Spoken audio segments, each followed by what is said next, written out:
ਬੰਦੀ ਸਿੰਘਾਂ ਦਾ ਜਿਹੜਾ ਮਸਲਾ ਇਹ ਸਿਰਫ ਕੇਂਦਰ ਸਰਕਾਰ ਦੀ ਸਿਆਸੀ ਬੇਈਮਾਨੀ ਆ ਜਿਹਦੇ ਕਰਕੇ ਉਹ ਰਿਹਾ ਨਹੀਂ ਕਰ ਰਹੀ।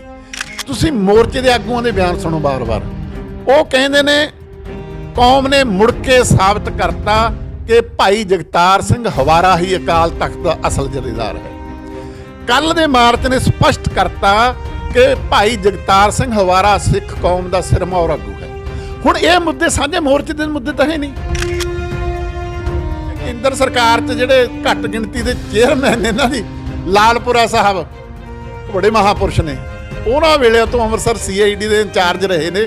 ਵੱਡੇ ਉਹਨਾਂ ਨੂੰ ਇਨਾਮ ਮਿਲੇ ਨੇ ਸਿੱਖਾਂ ਨੂੰ ਕਿਵੇਂ ਹੈਂਡਲ ਕਰਨਾ ਜਾਂ ਕਿਵੇਂ ਆਪਸ ਦੇ ਵਿੱਚ ਲੜਾਉਣਾ, ਕਿਹੜੀ ਧਿਰ ਨੂੰ ਠਾਹਾਂ ਚੱਕਣਾ, ਕਿਹੜੀ ਨੂੰ ਉੱਪਰ ਕਿਵੇਂ ਉਭਾਰਨਾ।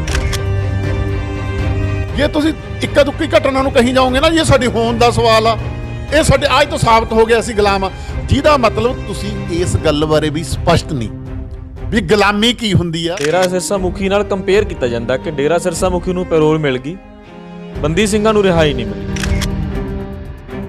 ਪਹਿਲੀ ਗੱਲ, ਉਹਨੂੰ ਕਿਸੇ ਸਿੱਖ ਮੁੱਦੇ ਤੇ ਕੈਦ ਨਹੀਂ ਹੋਈ, ਉਹ ਬਲਾਤਕਾਰੀ ਆ, ਉਹ ਕਾਤਲ ਆ। ਜਿਹੜਾ ਇਹ ਕਹਿੰਦੇ ਸੀ ਕਿਸਾਨ ਲੀਡਰਸ਼ਿਪ ਪਰਪੱਕ ਨਹੀਂ, ਸਮਝਦਾਰ ਨਹੀਂ, ਸਟੇਟ ਦੇ ਖਾਸੇ ਨੂੰ ਨਹੀਂ ਸਮਝਦੀ, ਲੱਤਾਂ ਨਹੀਂ ਭਾਰ ਚੱਲਦੀਆਂ, ਹੁਣ ਇਹਨਾਂ ਦੇ ਆਪਦੇ ਹੱਥ ਆ ਗਈ ਸਾਰੀ ਅਗਵਾਈ। ਹੁਣ ਇਹ ਕਿਸਾਨ ਅੰਦੋਲਨ ਨਾਲੋਂ ਬਿਹਤਰ ਅੰਦੋਲਨ ਲੜ ਕੇ ਤੇ ਜਿੱਤ ਕੇ ਵਿਖਾ ਦੇਣ ਵੀ ਇਹਨਾਂ ਨੇ ਬੰਦੀ ਸਿੱਖਾਂ ਤੋਂ ਬਿਨਾਂ ਬਾਕੀ ਕੋਈ ਮਸਲਾ ਸਟੇਟ ਦੇ ਖਿਲਾਫ ਨਹੀਂ ਹੈ। ਸਟੇਟ ਨਾਲ ਉੱਥੇ ਆ ਕੇ ਨਤਾਰਾ ਨਹੀਂ ਹੋਣਾ।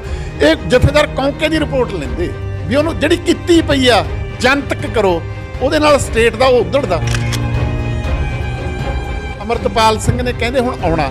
ਹੁਣ ਅਮਰਤਪਾਲ ਸਿੰਘ ਜਦੋਂ ਆਊ ਫਿਰ ਇਹਨਾਂ ਦੀ ਕੰਪੋਜੀਸ਼ਨ ਕੀ ਬਣਦੀ ਆ, ਕੀ ਉਹ ਇੱਥੇ ਲਗਾਤਾਰ ਬੈਠੂ ਜਾਂ ਇੱਕ ਦਿਨ ਕਹਿ ਕੇ ਚਲਾ ਜਾਊ ਜਾਂ ਫਿਰ ਉਹੀ ਪ੍ਰਵਚਨ ਸਿਰਜ ਕੇ ਜਾਊ ਜਿਹੜਾ ਜੀਰੇ ਸੀ, ਕਹਿੰਦਾ ਫੂਕ ਦੋ ਮਿਲ ਨੂੰ 5-4 ਮਰ ਜਾਓਗੇ, ਮੱਸਿਆ ਲੱਗਣੋਂ ਹਟ ਜੀ।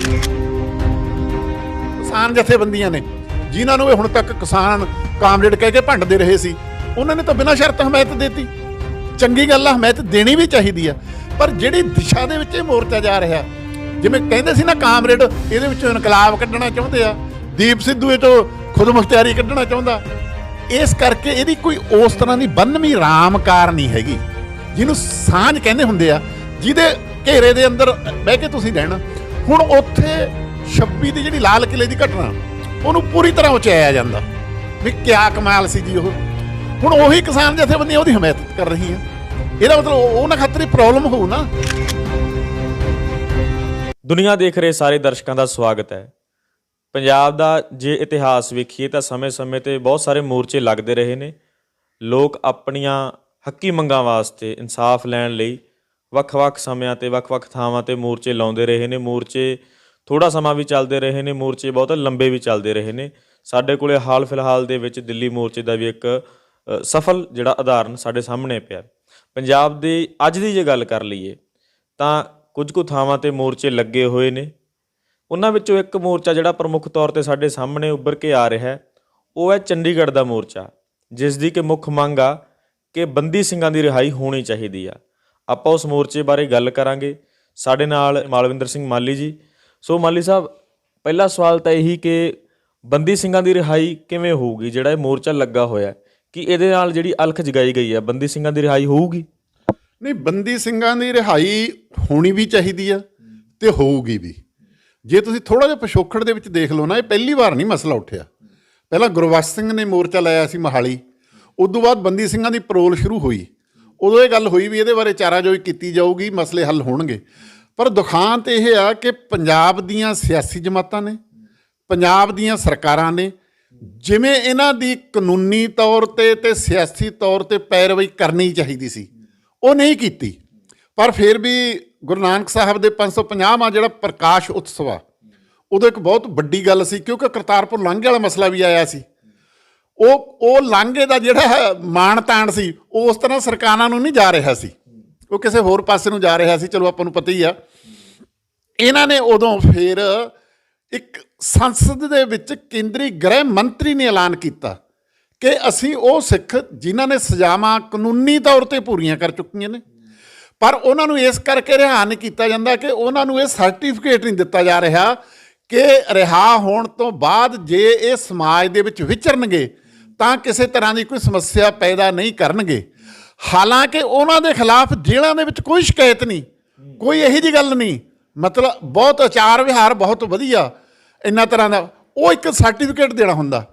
ਪਰ ਉਸ ਤੋਂ ਬਾਅਦ ਜਿਹੜੀ ਇਹਨਾਂ ਦੀਆਂ ਆਪਣੀਆਂ ਗਿਣਤੀਆਂ ਮਿਣਤੀਆਂ ਨੇ ਨਾ ਕੇਂਦਰ ਸਰਕਾਰ ਦੀਆਂ, ਵੀ ਪੰਜਾਬ ਦੇ ਵਿੱਚ ਅਕਾਲੀ ਸਿਆਸਤ ਆ ਜਿਹੜੀ ਉਹਨੂੰ ਕਿਵੇਂ ਕੰਟਰੋਲ ਕਰਨਾ, ਜਾਂ ਉਹ ਸਿਆਸਤ ਨੂੰ ਕਿਵੇਂ ਆਪਣੇ ਨਾਲ ਲਾ ਕੇ ਉਹਨੂੰ ਮੁੱਖ ਧਾਰਾ 'ਚ ਜੋੜ ਕੇ ਰੱਖਣਾ, ਉਹ ਗਿਣਤੀਆਂ ਮਿਣਤੀਆਂ ਇਹਨਾਂ ਦੇ ਸੂਤ ਨਹੀਂ ਆ ਰਹੀਆਂ, ਜਿਹਦੇ ਕਰਕੇ ਚੁੱਪ ਵੱਟ ਗਏ। ਹੁਣ ਨੈਤਿਕ ਤੌਰ 'ਤੇ ਗੁਰੂ ਨਾਨਕ ਸਾਹਿਬ ਦੇ ਪ੍ਰਕਾਸ਼ ਉਤਸਵ 'ਤੇ ਐਲਾਨ ਕਰਨਾ, ਸੰਸਦ ਦੇ ਵਿੱਚ ਐਲਾਨ ਕਰਨਾ ਇੱਕ ਵੱਡਾ ਧੋਖਾ ਬੇਵਸਾਹੀ ਆ। ਸੋ ਇਸ ਪੱਖੋਂ ਕੇਂਦਰ ਸਰਕਾਰ ਦੇ ਪੱਲੇ ਕੋਈ ਗੱਲ ਹੈ ਨਹੀਂ। ਜਿੰਨਾ ਕੁ ਦਬਾਅ ਸਕੀਮ ਨਾਲ ਬਣ ਜੇ, ਵਧੀਆ ਤਰੀਕੇ ਨਾਲ ਬਣ ਜੇ, ਉਹਨਾਂ ਨੂੰ ਉਹ ਛੱਡਣੇ ਪੈਣਗੇ। ਕਿਉਂਕਿ ਜਿੰਨਾ ਕੁ ਮੇਰੇ ਕੋਲ ਜਾਣਕਾਰੀ ਹੈ, ਇਹਦੇ ਵਿੱਚੋਂ ਇੱਕ ਤਾਂ ਬੇਅੰਤ ਸਿੰਘ ਹੱਤਿਆਕਾਂਡ ਨਾਲ ਸੰਬੰਧਿਤ ਬੰਦੇ ਨੇ ਜਿਹੜੇ ਚੰਡੀਗੜ੍ਹ 'ਚ ਨੇ, ਇਹਦਾ ਵੀ ਕੇਂਦਰ ਨਾਲ ਸੰਬੰਧ ਆ। ਬਿੱਟੇ ਵਾਲਾ ਕਾਂਡ ਆ ਜਿਹੜਾ, ਉਹ ਦਵਿੰਦਰਪਾਲ ਨਾਲ ਸੰਬੰਧ ਆ, ਉਹਦਾ ਦਿੱਲੀ ਨਾਲ ਸੰਬੰਧ ਆ। ਸ਼ਾਇਦ ਇੱਕੇ ਬੰਦੀ ਸਿੰਘ ਆ ਕਰਨਾਟਕ ਜੇਲ੍ਹ 'ਚ, ਸ਼ਾਇਦ ਗੁਰਦੀਪ ਸਿੰਘ ਖੇੜਾ ਉਹਨਾਂ ਦਾ ਨਾਂ ਉਹ ਆ। ਤੇ ਕੇਂਦਰ ਸਰਕਾਰ ਜੇ ਹਦਾਇਤਾਂ ਦੇਵੇ ਚਾਹੇ ਤਾਂ ਕਿਸੇ ਨੂੰ ਕਿਵੇਂ ਵੀ ਰਿਹਾ ਕਰ ਸਕਦੀ ਹੈ। ਜੇ ਤੁਸੀਂ ਐਡੇ ਵੱਡੇ ਬੰਦੇ ਨੇ ਜਿਹੜੇ ਕਸ਼ਮੀਰ ਵਾਲੇ, ਉਹ ਜਾ ਕੇ ਉੱਥੇ ਘਨਾਰ ਦੇ ਵਿੱਚ ਰਿਹਾ ਕਰ ਸਕਦੇ ਹੋ, ਸਰਕਾਰ ਚਾਹੇ ਤਾਂ ਕੁਛ ਵੀ ਕਰ ਸਕਦੀ ਹੈ ਤੇ ਕਰ ਰਹੀ ਆ। ਜਿਹੜੇ ਇਹਨਾਂ ਦੇ ਆਪਣੇ ਪੱਖੀ ਬੰਦੇ ਨੇ, ਬਲਕੀਸ ਬਾਨੋ ਵਾਲਾ ਕੇਸ ਆ, ਜਾਂ ਉਹ ਹਿੰਸਾ ਦੇ ਵਿੱਚ ਜਿਹੜਾ ਮੁਸਲਮਾਨਾਂ ਦਾ ਕਤਲੇਆਮ ਹੋਇਆ ਸਜਾਵਾਂ ਵਾਲਿਆਂ ਨੇ, ਉਹਨਾਂ ਨੂੰ ਵੱਡੇ ਪੱਧਰ ਤੇ ਮਾਫ ਕਰ ਵੀ ਰਹੀ ਹੈ ਨਾ ਜੀ। ਸੋ ਇਹ ਮਸਲਾ ਹੱਲ ਹੋਣਾ ਚਾਹੀਦਾ, ਹੱਲ ਹੋਣ ਵਾਲਾ। ਇਹਦੇ ਖਾਤਰ ਜਿਵੇਂ ਇਹ ਕਹਿੰਦੇ ਨੇ ਅਸੀਂ ਪੁਰਅਮਨ ਤਰੀਕੇ ਨਾਲ ਚੱਲਾਂ, ਜੇ ਸਹੀ ਤਰੀਕੇ ਨਾਲ ਚੱਲਿਆ ਜਾਵੇ ਤਾਂ ਇਹ ਮਸਲਾ ਹੱਲ ਹੋ ਸਕਦਾ ਮੇਰੇ ਜਾਇਜ਼ੇ ਦੇ ਅਨੁਸਾਰ। ਚੰਡੀਗੜ੍ਹ ਦੇ ਵਿੱਚ ਇਹ ਇਨਸਾਫ ਮੋਰਚਾ ਲੱਗਾ ਜੀ, ਕੌਮੀ ਇਨਸਾਫ ਮੋਰਚੇ ਦਾ ਨਾਂ ਦਿੱਤਾ। ਇਹਦੇ ਵਿੱਚ ਬਹੁਤ ਸਾਰੀਆਂ ਸਿੱਖ ਜਥੇਬੰਦੀਆਂ ਸ਼ਾਮਲ ਨੇ। ਅਕਸਰ ਸਿੱਖ ਜਥੇਬੰਦੀਆਂ ਵੱਲੋਂ ਇੱਕ ਫਿਕਰਾ ਵਰਤਿਆ ਜਾਂਦਾ ਵੀ ਸਾਡੀ ਹੋਂਦ ਦੀ ਲੜਾਈ ਆ। ਇਸ ਤੋਂ ਪਹਿਲਾਂ ਵੀ ਉਹ ਕਹਿੰਦੇ ਰਹੇ ਨੇ ਕਿ ਇਹ ਸਾਡੀ ਹੋਂਦ ਦੀ ਲੜਾਈ ਆ। ਤਾਂ ਕੀ ਇਹ ਜੋ ਸਾਰਾ ਮਸਲਾ, ਇਹਦੇ ਵਿੱਚ ਬੰਦੀ ਸਿੰਘਾਂ ਦੀ ਰਿਹਾਈ ਦੀ ਗੱਲ ਹੋ ਰਹੀ ਆ ਜਾਂ ਹੋਰ 4 ਮੰਗਾਂ ਨੇ, ਇਹਦੇ ਵਿੱਚ ਕੀ ਹੋਂਦ ਦੀ ਲੜਾਈ ਨੂੰ ਵੀ ਸ਼ਾਮਲ ਕੀਤਾ ਜਾਣਾ ਚਾਹੀਦਾ? ਇਹਦੇ ਨਾਲ ਜੇ ਮੈਂ ਕਹਾਂ ਕਿ ਫੈਡਰਲਿਜ਼ਮ ਦੀਆਂ ਮੰਗਾਂ ਨੇ, ਭਾਵੇਂ ਚੰਡੀਗੜ੍ਹ ਦਾ ਮਸਲਾ, ਪਾਣੀ ਦਾ ਮਸਲਾ, ਹੋਂਦ ਦੀ ਲੜਾਈ ਨੂੰ ਵੀ ਸ਼ਾਮਲ ਕੀਤਾ ਜਾਣਾ ਚਾਹੀਦਾ? ਦੇਖੋ, ਪੰਜਾਬ ਦੇ ਨਾਲ ਸਿੱਖਾਂ ਦੇ ਨਾਲ ਬਹੁਤ ਵੱਡੀਆਂ ਬੇਇਨਸਾਫੀਆਂ ਹੋਈਆਂ ਨੇ। ਮਤਲਬ ਜੇ ਤੁਸੀਂ ਇਹਨਾਂ ਦੀ ਕਹਾਣੀ ਚੱਕ ਲਓ 1849 1947 ਤੋਂ ਲੈ ਕੇ, ਬੇਇਨਸਾਫੀਆਂ ਦੀ ਤੇ ਜ਼ੁਲਮਾਂ ਦੀ ਇੱਕ ਬਹੁਤ ਵੱਡੀ ਗਾਥਾ। 84 ਤੋਂ ਬਾਅਦ ਜੋ ਕੁ ਸਿੱਖਾਂ ਦੀ ਨਸਲਕੁਸ਼ੀ ਹੋਈ ਆ ਦਿੱਲੀ ਦੇ ਵਿੱਚ ਤੇ ਪੰਜਾਬ 'ਚ ਚੁਣ ਚੁਣ ਕੇ ਹੋਇਆ, ਬਹੁਤ ਵੱਡੇ ਮਸਲੇ ਨੇ। ਅਕਾਲ ਤਖਤ ਸਾਹਿਬ ਦਾ ਜਥੇਦਾਰ ਹੋਵੇ, ਉਹ ਫੜ ਕੇ ਕਤਲ ਕਰਤਾ ਹੋਵੇ, ਉਹਦੀ ਰਿਪੋਰਟ ਵੀ ਹੋਵੇ ਤੇ ਰਿਪੋਰਟ ਅਜੇ ਤੱਕ ਲੋਕਾਂ ਦੇ ਸਾਹਮਣੇ ਨਾ ਆਈ ਹੋਵੇ। ਸੋ ਕੌਮ ਨਾਲ ਬੇਇਨਸਾਫੀਆਂ ਹੋਈਆਂ ਨੇ ਬਹੁਤ ਵੱਡੀਆਂ। ਪਰ ਦੇਖੋ, ਸਾਰੀਆਂ ਬੇਇਨਸਾਫੀਆਂ ਲਈ ਇੱਕੋ ਸਮੇਂ ਤਾਂ ਨਹੀਂ ਲੜਿਆ ਜਾ ਸਕਦਾ ਹੁੰਦਾ। ਕਿਸੇ ਸਮੇਂ ਕੁਝ ਬੇਇਨਸਾਫੀਆਂ ਅੱਗੇ ਆ ਜਾਂਦੀਆਂ ਨੇ, ਉਹ ਸਾਰਾ ਗੁੱਸਾ ਉਹਦੇ ਰਾਹੀਂ ਪ੍ਰਗਟ ਹੋ ਜਾਂਦਾ, ਪਰ ਤੁਸੀਂ ਉਹਦੇ ਬਾਰੇ ਇੱਕ ਸਪਸ਼ਟਤਾ ਨਾਲ ਲੋਕਾਂ ਦੇ ਸਾਹਮਣੇ ਰੱਖ ਦਿੰਦੇ ਹੋ। ਜਿਵੇਂ ਆਪਾਂ ਹੁਣ ਕਹੀਏ, ਬੰਦੀ ਸਿੰਘਾਂ ਦਾ ਜਿਹੜਾ ਮਸਲਾ, ਇਹ ਸਿਰਫ ਕੇਂਦਰ ਸਰਕਾਰ ਦੀ ਸਿਆਸੀ ਬੇਈਮਾਨੀ ਆ, ਜਿਹਦੇ ਕਰਕੇ ਉਹ ਰਿਹਾ ਨਹੀਂ ਕਰ ਰਹੀ, ਜਿਹਦੇ ਕਰਕੇ ਜਿਹੜੀ ਉਹਦੇ ਕੋਲੇ ਸ਼ਕਤੀ ਆ ਵੀ ਤੁਸੀਂ ਉਮਰ ਕੈਦ ਵਾਲੇ ਨੂੰ ਜਦੋਂ ਤੱਕ ਤੁਹਾਡੀ ਇਹ ਤਸੱਲੀ ਨਾ ਹੋਵੇ ਰੱਖ ਸਕਦੇ ਹੋ, ਉਹਦੀ ਉਹ ਦੁਰਵਰਤੋਂ ਕਰ ਰਹੀ ਆ। ਹੁਣ ਇਹ ਮਸਲਾ ਬਹੁਤ ਕਲੀਅਰ ਕੱਟ ਆ। ਦੂਜਾ, ਇਹਨਾਂ ਨੇ 328 ਸਰੂਪਾਂ ਵਾਲਾ ਜੋੜਿਆ, ਉਹ ਤਾਂ ਕੌਮ ਦੇ ਵਿਦਨ ਲੜਾਈ ਵਾਲਾ ਮਸਲਾ। ਤੁਸੀਂ ਦੇਖੀ ਆ ਕੀ ਹੋਇਆ ਉੱਥੇ ਸ਼੍ਰੋਮਣੀ ਕਮੇਟੀ ਦੇ ਪ੍ਰਧਾਨ ਦੇ ਨਾਲ ਗੱਲ ਜੋੜ ਕੇ, ਜਾਂ ਹੁਣ ਵੀ ਉਹ ਕਹਿ ਰਹੇ ਨੇ ਵੀ ਬਾਦਲਾਂ ਨੇ ਜੇ ਮੋਰਚੇ ਸ਼ਾਮਲ ਹੋਣਾ, ਉਹ ਮਾਫੀਆਂ ਮੰਗਣ, ਇਹ ਕਰਨ, ਉਹ ਕਰਨ। ਦੂਜੇ 2 ਮਸਲੇ ਨੇ ਬਰਗਾੜੀ ਕਾਂਡ ਤੇ ਬਹਿਬਲ ਕਲਾ ਕਾਂਡ। ਬਰਗਾੜੀ ਕਾਂਡ ਦੀ ਗੱਲ ਸਪਸ਼ਟ ਹੋ ਗਈ ਕਿ ਉਹ ਹਾਲਾਤ ਜਿਹੜੇ ਪੈਦਾ ਕੀਤੇ, ਉਹ ਬਾਦਲ ਦੀ ਸਿਆਸਤ ਨੇ ਪੈਦਾ ਕੀਤੇ। ਇੱਕ ਡੇਰੇ ਨਾਲ ਗੱਠ ਜੋੜ, ਫਿਰ ਉਹਨੂੰ ਮਾਫੀ ਜੀ, ਕਦੇ ਕੁਝ ਜੀ, ਹਾਂਜੀ ਕੇਸ ਬਣਾਤਾ, ਵਾਪਸ ਲੈ ਲਿਆ, ਇੱਕ ਹਾਲਾਤ ਉਹਨਾਂ ਨੇ ਪੈਦਾ ਕੀਤੇ। ਪਰ ਇਹਦੇ ਲਈ ਜ਼ਿੰਮੇਵਾਰ ਆ ਜਿਹੜਾ ਪ੍ਰੈਕਟੀਕਲੀ ਕਰਨ ਵਾਲਾ, ਉਹ ਸਾਧ ਤੇ ਉਹਦਾ ਗੈਂਗ ਕਹਿ ਲਓ, ਤੁਸੀਂ ਜੁੰਡਲੀ ਕਹਿ ਦਿਓ, ਉਹ ਆ। ਉਹ ਹੁਣ ਸਾਰੇ ਸਾਹਮਣੇ ਆ ਗਏ। ਹੁਣ ਇਹਦੇ ਖਾਤਰ ਤੁਸੀਂ ਇਨਸਾਫ ਦੀ ਕੀ ਮੰਗ ਕਰਦੇ ਹੋ? ਕਿਉਂਕਿ ਉਹ ਉਸ ਕਾਂਡ ਤੇ ਹੁਣ ਤੱਕ ਸਿਆਸਤ ਕੀਤੀ ਗਈ ਆ, ਇਨਸਾਫ ਦੀ ਸਿਆਸਤ ਨਹੀਂ ਕੀਤੀ ਗਈ। ਇਨਸਾਫ ਦੀ ਸਿਆਸਤ ਇਹੀ ਸੀ, ਦੋਸ਼ੀਆਂ ਨੂੰ ਸਜ਼ਾਵਾਂ ਦਿਓ। ਬਾਦਲ ਕਿਆ ਨੇ ਉਦੋਂ ਕੀ ਕੀਤਾ? ਵੋਟਾਂ ਦੀ ਸਿਆਸਤ ਖੇਡੀ, ਇਨਸਾਫ ਦੀ ਨਹੀਂ। ਕੇਸ ਵੀ ਦਰਜ ਕਰ ਲਿਆ, ਹੌਲੀ ਹੌਲੀ ਗੱਲ ਵੀ ਗਾਹਾਂ ਤੋਰ ਲਈ। ਕਿਹੜਾ ਗੱਲ ਨੂੰ ਧਲਕਾਉਣਾ ਚਾਹਿਆ ਉਹ 5 ਗਰਾਈਆਂ ਵਾਲੇ ਮੁੰਡਿਆਂ ਤੇ। ਤੁਸੀਂ ਦੇਖ ਲਓ, ਹਾਂ ਜੀ ਹੱਲ ਹੋ ਗਿਆ ਜੀ ਸਾਰਾ ਮਸਲਾ। DGP ਹੈੱਡਕੁਆਟਰ ਤੇ ਪ੍ਰੈਸ ਕਾਨਫਰੰਸ ਹੋਈ, ਉੱਥੇ ਕਹਿਤਾ ਲਿੰਕ ਵੀ ਜੋੜਤਾ ਬਾਹਰਲਿਆਂ ਦੇ ਨਾਲ। ਤੇ ਸੁਖਬੀਰ ਐਂ ਕਹਿ ਕੇ ਤੁਰਿਆ, ਮੈਂ ਨਾਢਾ ਸਾਹਿਬ ਚੱਲਿਆ ਜੀ ਮੱਥਾ ਟੇਕਣ, ਮਸਲਾ ਹੱਲ ਹੋ ਗਿਆ। ਉਹ ਤਾਂ ਜਦੋਂ ਫੇਰ ਦਖਲ ਦਿੱਤਾ ਵੀ ਇਹ ਗੱਲ ਸਿੱਖਾਂ ਦੇ ਗਲ ਪਾਉਣਾ ਚਾਹੁੰਦੇ ਆ ਉਹਨਾਂ ਦੀ, ਫਿਰ ਉਹ ਗੱਲ ਸਹੀ ਪਾਸੇ ਦੂਜੇ ਪਾਸੇ ਤੁਰੀ। ਈਵਨ ਸਿੱਟ ਦਾ ਜਿਹੜਾ ਉਸ ਸਮੇਂ ਦਾ ਮੁਖੀ ਸੀ ਖੱਟੜਾ, ਰਿਟਾਇਰ ਹੋਣ ਤੋਂ ਬਾਅਦ ਜਦੋਂ ਉਹ ਅਕਾਲ ਤਖਤ ਤੇ ਕੱਟ ਸੱਦਿਆ ਉੱਥੇ ਬੋਲਿਆ, ਉੱਥੇ ਵੀ ਉਹਨੇ ਉਸੇ ਗੱਲ ਦੀ ਪੈਰਵੀ ਕੀਤੀ ਵੀ ਪਹਿਲਾਂ ਜਾਂਚ ਸਹੀ ਪਾਸੇ ਸੀ, ਹੁਣ ਗਲਤ ਪਾਸੇ ਨੂੰ ਆ ਜਿਹੜੀ ਉਹ ਤੁਰੀ ਜਾ ਰਹੀ ਆ। ਹੁਣ ਇਹਦੇ ਵਿੱਚ ਮੰਗ ਇਹ ਕਰਨੀ ਚਾਹੀਦੀ ਆ ਵੀ ਡੇਰਾ ਸਾਧ ਨੂੰ ਪ੍ਰੋਡਕਸ਼ਨ ਵਾਰੰਟ ਤੇ ਲੈਣਗੇ ਜੀ, ਭੇਜਿਆ ਨਾ, ਫੇਰ ਗਏ ਜੀ ਪੁੱਛਗਿੱਛ ਕਰਕੇ ਆਏ, ਨਾਮਜ਼ਦ ਕਹਿੰਦੇ ਨੇ ਉਹ ਕਰਤਾ ਵੀ ਉਹਨੂੰ ਪ੍ਰੋਡਕਸ਼ਨ ਵਾਰੰਟ ਲਿਆ ਕੇ ਪੁੱਛਗਿੱਛ ਕਰੋ ਤੇ ਉਹਨੂੰ ਕੇਸ ਦੇ ਵਿੱਚ ਦੋਸ਼ੀ ਨਾਮਜ਼ਦ ਕਰੋ ਤੇ ਕੇਸ ਅੱਗੇ ਚਲਾਓ। ਇਹ ਇੱਕ ਸਪਸ਼ਟ ਮੰਗ ਬਣਦੀ ਆ। ਦੂਜੀ ਮੰਗ ਇਹ ਬਣਦੀ ਆ ਵੀ ਮੌੜ ਕਾਂਡ ਆ ਜਿਹਦੀ ਡੇਰੇ ਨਾਲ ਤਾਰ ਜੁੜ ਗਈ ਜਾ ਕੇ, ਉਹਨੂੰ ਬ੍ਰੇਕਾਂ ਲੱਗੀਆਂ ਹੋਈਆਂ ਨੇ, ਉਹ ਤੁਸੀਂ ਸਪਸ਼ਟ ਮੰਗ ਕਰੋ। ਹੁਣ ਜਿਹੜੇ ਬੰਦਿਆਂ ਨੇ ਇਹਨਾਂ ਕਾਂਡਾਂ ਤੇ ਸਿਆਸਤ ਕੀਤੀ ਉਹਨਾਂ ਨੂੰ ਸਿਆਸੀ ਸਜ਼ਾ ਲੋਕਾਂ ਨੇ ਦੇਤੀ। ਬਹਿਬਲ ਕਲਾ ਕਾਂਡ ਆ, ਜਦੋਂ ਤੁਸੀਂ ਡੀਜੀਪੀ ਨੂੰ ਸੈਣੀ ਨੂੰ, ਜਿਹੜਾ ਕਾਤਲ ਆ ਉਹ ਸੈਣੀ ਨੂੰ ਡੀਜੀਪੀ ਲਾਓਗੇ, ਉਹੇ ਜਿਹੇ ਉਹਨੇ ਆਪਦੇ ਹੇਠਾਂ ਸ਼ਿਕਾਰੀ ਰੱਖੇ ਹੋਇਆ। ਕੋਟਕਪੂਰੇ ਜੋ ਹੋਇਆ ਉਹਦੀ ਭੜਕਾਟ ਚੋਂ ਆ ਕੇ ਉਹਨਾਂ ਨੇ ਉੱਥੇ 2 ਮੁੰਡੇ ਮਾਰਤੇ। ਜਿਵੇਂ ਜਿਵੇਂ ਇਨਕਲਾਬੀ ਮੂਵਮੈਂਟ 'ਚ ਮੋਗਾ ਕਾਂਡ ਹੋਇਆ ਸੀ ਨਾ ਜੀ, ਮਤਲਬ ਪ੍ਰਕਾਸ਼ ਸਿੰਘ ਬਾਦਲ ਨੇ ਝੂਠੇ ਮੁਕਾਬਲੇ ਸ਼ੁਰੂ ਕੀਤੇ, ਗਵਰਨਰੀ ਰਾਜ ਲੱਗਿਆ, 80 ਤੋਂ ਵੱਧ ਨਕਸਲੀ ਫੜਫੜ ਮਾਰੇ, ਕੇਰਾਂ ਐਂ ਲੱਗਿਆ ਸ਼ਾਂਤੀ ਹੋ ਗਈ। ਮੋਗੇ ਟਿਕਟਾਂ ਦੀ ਬਲੈਕ ਖਾਤਰ ਮੁੰਡਿਆਂ ਦਾ ਮੁਜ਼ਾਹਰਾ ਸੀ, ਉੱਥੇ 2 ਵਿਦਿਆਰਥੀ ਮਾਰੇ ਗਏ, 2-3 ਹੋਰ ਮਾਰੇ ਗਏ, ਸਾਰਾ ਪੰਜਾਬ ਵਲ ਉੱਠਿਆ ਸੀ ਨਾ। ਸੋ ਪੰਜਾਬ 'ਤੇ ਜਿਹੜਾ ਜ਼ੁਲਮ ਹੋਇਆ ਸੀ ਉਹ ਗੁਰੂ ਗ੍ਰੰਥ ਸਾਹਿਬ ਦੀ ਬੇਅਦਬੀ ਨਾਲ ਜੁੜ ਕੇ ਜਿਹੜੀ ਉੱਥੇ ਫਾਇਰਿੰਗ ਹੋਈ, ਸਾਰਾ ਪੰਜਾਬ ਵਲ ਉੱਠਿਆ ਉਦੋਂ ਫਿਰ। ਤੇ ਉਹਦੇ ਵਿੱਚ ਇਹਨਾਂ ਨੇ ਅਣਪਛਾਤੀ ਪੁਲਿਸ ਕੀਤੀ, ਪੁਲਿਸ ਅਫਸਰਾਂ ਨੂੰ ਬਚਾਉਣ ਦੀ ਕੋਸ਼ਿਸ਼ ਕੀਤੀ, ਉਹਦੀ ਸਜ਼ਾ ਇਹਨਾਂ ਨੂੰ ਮਿਲ ਗਈ। ਜਿਹੜਾ ਕੋਟਕਪੂਰਾ ਹੋਇਆ ਜਿਹੜਾ ਸਾਰਾ, ਉਹ ਬਿਲਕੁਲ ਮੁੱਖ ਮੰਤਰੀ, ਗ੍ਰਹਿ ਮੰਤਰੀ, ਡੀਜੀਪੀ ਦੀ ਐਨ ਪਲੈਨਿੰਗ ਦੇ ਨਾਲ ਹੋਇਆ। ਰਣਜੀਤ ਸਿੰਘ ਦੀ ਰਿਪੋਰਟ ਪੜ੍ਹ ਲਓ ਤੁਸੀਂ ਵੀ ਕਿਵੇਂ ਡਾਕਟਰ ਬੁਲਾ ਲਏ, ਡਿਊਟੀ ਮੈਜਿਸਟ੍ਰੇਟ ਬੁਲਾ ਲਏ, ਆਹ ਬੁਲਾ ਲਏ, ਕਿਉਂਕਿ ਉਹਦੇ ਨਾਲ ਜਿਹੜਾ ਬੱਸ ਮਾਫੀਆ ਸੀ, ਟਰਾਂਸਪੋਰਟ ਮਾਫੀਆ ਸੀ, ਜਿਉ ਚੌਂਕ ਸੀ ਲਗਾਤਾਰ ਘੇਰਿਆ ਰਹਿੰਦਾ, ਉਹ ਬੱਸ ਮਾਫੀਏ 'ਤੇ ਫਰਕ ਪੈਂਦਾ ਸੀ। ਇਸ ਕਰਕੇ ਐਂ ਸੀ ਵੀ ਸਵੇਰੇ ਤੱਕ ਕੇ ਖਾਲੀ ਕਰਾਉਣਾ, ਉਹ 'ਚ ਬਿਲਕੁਲ ਹੀ ਦੋਸ਼ੀ ਬਣਦੇ ਆ, ਸਿੱਧੇ ਤੌਰ 'ਤੇ ਵੀ ਦੋਸ਼ੀ ਬਣਦੇ ਆ, ਸਿਆਸੀ ਤੌਰ 'ਤੇ ਵੀ ਦੋਸ਼ੀ ਬਣਦੇ ਆ। ਫਿਰ ਜਥੇਦਾਰ ਕੌਂਕੇ ਵਾਲਾ ਮਸਲਾ, ਜੇ ਕੌਮ ਦਾ ਮਸਲਾ ਹੋ, ਕੌਮੀ ਇਨਸਾਫ ਦਾ, ਉਸ ਮੰਗ ਨੂੰ ਇਸ ਮੋਰਚੇ 'ਚ ਸ਼ਾਮਲ ਕਰਨਾ ਚਾਹੀਦਾ ਸੀ। ਕਿਉਂਕਿ ਜੇ ਉਹ ਰਿਪੋਰਟ ਜਨਤਕ ਹੋਊ, ਉਹ ਇੱਕ ਕੇਸ ਨਾਲ ਜਿੰਨਾ ਸਿੱਖਾਂ ਤੇ ਪੰਜਾਬ ਤੇ ਜ਼ੁਲਮ ਦੀ ਹਨੇਰੀ ਚਲਾਈ, ਸਰਕਾਰੀ ਮਸ਼ੀਨਰੀ ਨੇ ਸੋਚ ਸਮਝ ਕੇ ਕਿਵੇਂ ਫਿਰ ਇੱਕ ਦੂਜੇ ਨੂੰ ਬੁਲਾਇਆ, ਉਹ ਨੰਗੀ ਹੋਣੀ ਸੀ। ਸੋ ਮੇਰੇ ਕਹਿਣ ਦਾ ਮਤਲਬ ਇਹ ਆ, ਮੁੱਦੇ ਕਲੀਅਰ ਕੱਟ ਉਹ ਨਹੀਂ ਛਾਂਟੇ ਗਏ। ਠੀਕ ਆ, ਸਿੱਖਾਂ ਲਈ ਹੈਗੇ ਨੇ ਜਜ਼ਬਾਤੀ, ਜਿਨ੍ਹਾਂ ਦਾ ਸੰਬੰਧ ਸਿੱਧਾ ਸਟੇਟ ਨਾਲ ਬਣਦਾ ਹੋਵੇ, ਅਟੈਕ ਉਹ 'ਤੇ ਬਣਦਾ ਹੋਵੇ, ਇਕੱਲੇ ਬੰਦੀ ਸਿੱਖਾਂ ਤੋਂ ਬਿਨਾਂ। ਬਾਕੀ ਤੁਸੀਂ ਇਹਨਾਂ ਦੇ ਸਾਰੇ ਮੋਰਚੇ ਦੇ ਬਿਆਨ ਵੀ ਸੁਣ ਲਓ, ਸਾਰੇ ਅਟੈਕ ਬਾਦਲਾਂ 'ਤੇ ਨੇ। ਦੂਜੀ ਗੱਲ ਆ ਜਿਹੜੀ, ਭਾਈ ਜਗਤਾਰ ਸਿੰਘ ਹਵਾਰਾ ਚੱਬੇ ਸਰਬੱਤ ਖਾਲਸੇ ਦੇ ਵਿੱਚ ਮਤਵਾਜੀ ਜਥੇਦਾਰ ਚੁਣਿਆ, ਹੋਰ ਜਥੇਦਾਰ ਵੀ ਬਾਕੀ ਚੁਣੇ, ਤੇ ਕਾਰਜਕਾਰੀ ਮੰਡ ਸਾਹਿਬ ਚੁਣੇ, ਦਾਦੂਵਾਲ ਸਾਹਿਬ ਚੁਣੇ, ਅਮਰੀਕ ਅਜਨਾਲਾ ਚੁਣਿਆ, ਕਿਉਂਕਿ ਉਹ ਫਲॉप ਹੋ ਗਿਆ ਸਾਰੀ ਖੇਡ, ਇਸ ਕਰਕੇ ਪਿੱਛੇ ਰਹਿ ਗਈ। ਹੁਣ ਭਾਈ ਜਗਤਾਰ ਸਿੰਘ ਹਵਾਰਾ ਨੇ ਚਿੱਠੀ ਦਿੱਤੀ ਆ ਵੀ ਇਹਨਾਂ ਮੁੱਦਿਆਂ ਤੇ ਕੌਮ ਇਕੱਠੀ ਹੋਵੇ, ਕੌਮ ਇਕੱਠੀ ਹੋ ਗਏ। ਹੁਣ ਤੁਸੀਂ ਮੁੱਦਿਆਂ ਤੇ ਲੜਾਈ ਅੱਗੇ ਵਧਾਉਣ ਦੀ ਥਾਂ ਤੁਸੀਂ ਮੋਰਚੇ ਦੇ ਆਗੂਆਂ ਦੇ ਬਿਆਨ ਸੁਣੋ ਵਾਰ-ਵਾਰ। ਉਹ ਕਹਿੰਦੇ ਨੇ ਕੌਮ ਨੇ ਮੁੜ ਕੇ ਸਾਬਤ ਕਰਤਾ ਕਿ ਭਾਈ ਜਗਤਾਰ ਸਿੰਘ ਹਵਾਰਾ ਹੀ ਅਕਾਲ ਤਖਤ ਦਾ ਅਸਲ ਜਥੇਦਾਰ ਹੈ। ਕੱਲ ਦੇ ਮਾਰਚ ਨੇ ਸਪਸ਼ਟ ਕਰਤਾ ਕਿ ਭਾਈ ਜਗਤਾਰ ਸਿੰਘ ਹਵਾਰਾ ਸਿੱਖ ਕੌਮ ਦਾ ਸਿਰਮੌਰ ਆਗੂ ਹੈ। ਹੁਣ ਇਹ ਮੁੱਦੇ ਸਾਂਝੇ ਮੋਰਚੇ ਦੇ ਮੁੱਦੇ ਤਾਂ ਹੈ ਨਹੀਂ, ਕੌਮ ਦੇ ਵਿੱਚ ਇਹਦੇ ਵਾਲੇ ਵਖਰੇਵੇਂ ਹੈਗੇ ਨੇ ਬਹੁਤ ਸਾਰੇ, ਸਹੀ ਕੌਣ ਆ ਗਲਤ ਕੌਣ ਆ। ਤੁਸੀਂ ਉਹਨਾਂ ਮੁੱਦਿਆਂ ਨੂੰ ਇੱਕ ਹਿਡਨ ਸਿਆਸਤ ਆ ਜਿਹੜੀ, ਉਹਦੇ ਵੱਲ ਵੱਧ ਜ਼ੋਰ ਦੇ ਕੇ ਲੈ ਕੇ ਜਾ ਰਹੇ ਹੋ, ਜਿਹਦੇ ਨਾਲ ਫਿਰ ਕੌਮ ਇਕੱਠੀ ਹੋਣ ਦੀ ਗੱਲ ਆ ਜਿਹੜੀ, ਜਾਂ ਜਿਹੜੀਆਂ ਬਾਕੀ ਜਮਹੂਰੀ ਤਾਕਤਾਂ ਨੇ, ਮਤਲਬ ਕਿਸਾਨ ਜਥੇਬੰਦੀਆਂ ਨੇ, ਜਿਨ੍ਹਾਂ ਨੂੰ ਇਹ ਹੁਣ ਤੱਕ ਕਿਸਾਨ ਕਾਮਰੇਡ ਕਹਿ ਕੇ ਭੰਡਦੇ ਰਹੇ ਸੀ, ਉਹਨਾਂ ਨੇ ਤਾਂ ਬਿਨਾਂ ਸ਼ਰਤ ਹਮਾਇਤ ਦੇਤੀ। ਚੰਗੀ ਗੱਲ ਆ, ਹਮਾਇਤ ਦੇਣੀ ਵੀ ਚਾਹੀਦੀ ਆ, ਪਰ ਜਿਹੜੀ ਦਿਸ਼ਾ ਦੇ ਵਿੱਚ ਇਹ ਮੋਰਚਾ ਜਾ ਰਿਹਾ, ਜਿਵੇਂ ਕਹਿੰਦੇ ਸੀ ਨਾ ਕਾਮਰੇਡ ਇਹਦੇ ਵਿੱਚੋਂ ਇਨਕਲਾਬ ਕੱਢਣਾ ਚਾਹੁੰਦੇ ਆ, ਦੀਪ ਸਿੱਧੂ ਇਹ ਤੋਂ ਖੁਦ ਮੁਖਤਿਆਰੀ ਕੱਢਣਾ ਚਾਹੁੰਦਾ, ਇਸ ਕਰਕੇ ਇਹਦੀ ਕੋਈ ਉਸ ਤਰ੍ਹਾਂ ਦੀ ਬੰਨਵੀਂ ਰਾਮਕਾਰ ਨਹੀਂ ਹੈਗੀ ਜਿਹਨੂੰ ਸਾਂਝ ਕਹਿੰਦੇ ਹੁੰਦੇ ਆ, ਜਿਹਦੇ ਘੇਰੇ ਦੇ ਅੰਦਰ ਬਹਿ ਕੇ ਤੁਸੀਂ ਰਹਿਣਾ। ਹੁਣ ਉੱਥੇ 26 ਦੀ ਜਿਹੜੀ ਲਾਲ ਕਿਲੇ ਦੀ ਘਟਨਾ, ਉਹਨੂੰ ਪੂਰੀ ਤਰ੍ਹਾਂ ਉਚਾਇਆ ਜਾਂਦਾ ਵੀ ਕਿਆ ਕਮਾਲ ਸੀ ਜੀ ਉਹ। ਹੁਣ ਉਹੀ ਕਿਸਾਨ ਜਥੇਬੰਦੀਆਂ ਉਹਦੀ ਹਮਾਇਤ ਕਰ ਰਹੀਆਂ, ਇਹਦਾ ਮਤਲਬ ਉਹਨਾਂ ਖਾਤਰ ਹੀ ਪ੍ਰੋਬਲਮ ਹੋਊ ਨਾ। ਜੇ ਕਿਸਾਨ ਅੰਦੋਲਨ ਦੇ ਦੌਰਾਨ ਕਿਸਾਨਾਂ ਲਈ ਤਾਂ ਉਹ ਬਹੁਤ ਵੱਡੀ ਸੱਟ ਸੀ।